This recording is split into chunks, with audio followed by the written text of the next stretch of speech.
Hello guys, this is a quick video on how to replace your windshield washer pump in case someone doesn't know how to do it or how to access it. You will have a hard time accessing it from the hood. The best way to do it is to remove the headlight, and you have the hose right here, you have the wire right here, and you have the pump here. Obviously you need to empty the tank before you removing the pump because it will obviously leak everywhere. But most of the time, if your pump is already leaking, there's a big chance that you don't have any windshield washer in your tank. I took the opportunity of doing this video while I'm retrofitting my headlights, so it was the best time to show you how it's made behind the headlights.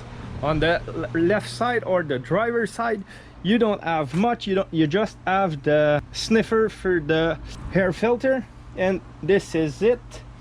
But on the right side or the passenger side, you have the windshield washer tank with the pump and the wiring.